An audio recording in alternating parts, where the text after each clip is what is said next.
વાવથરા જિલ્લાના ખેડૂતોએ ચીમકી ઉચ્ચારી છે.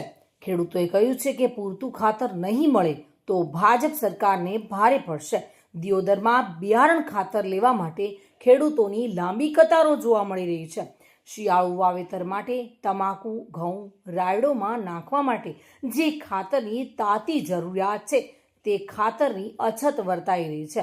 સવારથી જ ખેડૂતો લાઇનમાં ઉભેલા જોવા મળી રહ્યા છે, પરંતુ પૂરતું ખાતર ન મળતા ખેડૂતોમાં રોષ જોવા મળી રહ્યો છે. સમયસર ખાતર ન મળતા પાક પણ સુકાઈ રહ્યો છે, જેના કારણે જગતનો તાત હવે ચિંતિત છે. સાહેબ, મને ખાતર કોઈ મળતું નથી. સવારના 8 વાગ્યાના લેન્ડમાં છે, હજી ખાવા ખાધું નથી. અને 2 થેલી આલે છે લેન્ડમાં ઉભા રહી, વત્તા બીજી થેલીઓ ક્યાં જાય છે ખબર નથી. ખેડૂતને પૂરતું ખાતર મળતું નથી. ખેડૂત ભૂસી મરે, ઉપરથી 100 રૂપિયા લોજમાં ખાવા જાય, છતાં આવતા સુધી ખાતર કે પૂરું થઈ ગયું. બહુ ખોવે, ભાડું ખોવે, અને ખેડૂતનો આખો દડો ધંધો બગાડે. બધું સાહેબ કોઈ ભ્રષ્ટાચારમાં કોઈ મળતું નથી. બસ આપ કહેતા હતા કે સવારે ખાતર આવ્યું હતું. એ સવારે ખાતર આવ્યું હતું. આપણે જાતે વચ્ચે મળ્યો, મને ટ્રેક્ટર ભરેલા મળ્યા હાઈવે રોડ ઉપર ખાતરની થેલી.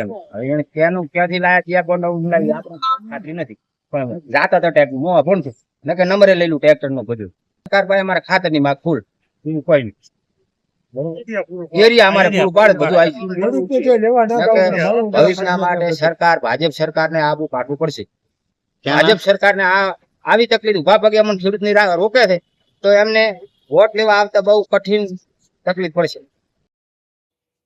માનસી ચૌહાણ સાથે bureau report, today Gujarati news.